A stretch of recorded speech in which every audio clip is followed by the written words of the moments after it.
के साथ मेरे सहयोगी लखनऊ से जुड़ गए हैं। सीधा आलोक आप ही का रुख करते हुए, महिलाओं को लेकर सरकारें बहुत फोकस्ड है और खास तौर पर जो बीजेपी शासित राज्य हैं, एनडीए शासित राज्य हैं, वहां पर महिलाओं को लेकर लगातार ऐसे कदम उठाए जा रहे हैं जो महिलाओं को सशक्त बनाए, उन्हें मजबूत बनाए। अभी हम दिल्ली की बात कर रहे थे, लेकिन अब उत्तर प्रदेश में भी 60 साल से ज्यादा की उम्र की महिलाओं को आजीवन निःशुल्क बस यात्रा की सेवा देना, ये निश्चित तौर पर सराहनीय कदम है और बड़ा कदम भी।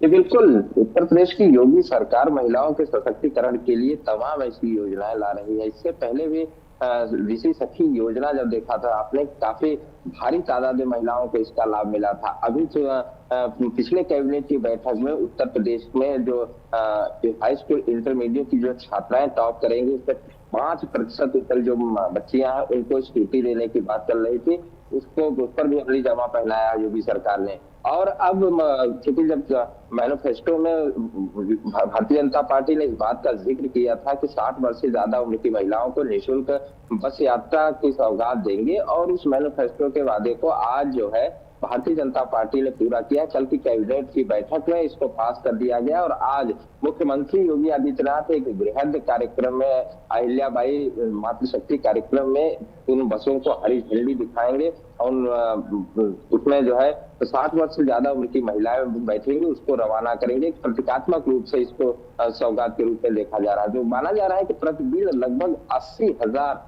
60 वर्ष से ज्यादा उम्र की महिलाओं को इसका लाभ मिलने वाला है। अपने आप में बड़ी बात है। साथ ही रक्षाबंधन का त्योहार, रक्षाबंधन पर महिलाओं को निःशुल्क यात्रा के लिए 27 अगस्त से लेकर 29 अगस्त की रात तक निःशुल्क बस यात्रा देने की बात कही गई है। साथ ही निर्देश भी दे दिए गए, उनके साथ एक सहयात्री भी चल सकता है। तो उत्तर प्रदेश हो, चाहे आपने जिक्र किया दिल्ली हो या भाजपा शासित राज्य हो, जाहिर सी बात है महिलाओं को सशक्त बनाने के लिए, महिलाओं को सहूलियत देने के लिए तमाम ऐसी योजनाएं सरकारें ला रही है। और बात उत्तर प्रदेश की करें तो यहाँ पर चुनाव भी है और चुनाव आधी आबादी जो है वो काफी निर्णायक भूमिका निभाती है इस चुनाव में। भारतीय जनता पार्टी जानती है कि अगर इनको हम साधने में कामयाब रहते हैं तो तीसरी बार भारतीय जनता पार्टी सरकार बनाने से कोई नहीं रोक सकता। यही वजह है कि लगातार लोग लुभाने जो वायदे किए गए थे, चुनावी वायदे जो किए गए थे, अब वो चुनावी वायदे बातल पर उतरते आ रहे हैं। मुख्यमंत्री योगी आदित्यनाथ पहले भी कह चुके हैं कि महिलाओं का सशक्त होना बहुत जरूरी है। अगर घर की एक महिला सशक्त होती है तो जाहिर सी बात है पूरा परिवार सशक्त होता है। अभी दबी खाने से एक और कुछ दिन पहले खबर आई थी, हो सकता है उस पर भी थोड़ी दिन बाद अमली जामा पहनाया जा सके कि उत्तर प्रदेश की महिलाओं को, जो पात्र महिलाएं हैं, उनको लगभग 20,000 रुपए भी देने की बात सामने आ रही है कि उनको सशक्त बनाने के लिए स्वयं सहायता समूह के माध्यम से 20,000 रुपए रोजगार लगाने के लिए दिए जाएंगे। ये भी अपने आप में बड़ी बात होगी, क्योंकि मैंने पहले भी कहा कि चुनाव है और चुनाव को देखते हुए महिलाओं सशक्त बनाने की बात की जा रही है, महिलाओं को अपने पाले में लाने की बात की जा रही है। ऐसे में ये सब तमाम ऐसी योजनाएं हैं जो काफी कारगर साबित हो रही है, मील का पत्थर साबित होगी सरकार बनाने के लिए। जी बिल्कुल, निश्चित तौर पर, चाहे हम राजस्थान में देख लें, चाहे हम बिहार में देख लें, चाहे हम मध्य प्रदेश में देख लें, लाडली लक्ष्मी योजना, बिहार में भी महिलाओं के लिए जब ऐलान किए गए तो उसको सीधा फायदा एनडीए को मिला, बीजेपी को मिला। तो ये जो राज्य हैं उनके चुनावों में ये साफ हो पाया है कि महिलाओं का साथ होना किसी सत्ता पार्टी के लिए वो उनकी सत्ता वापसी का एक बड़ा जरिया भी बनता है।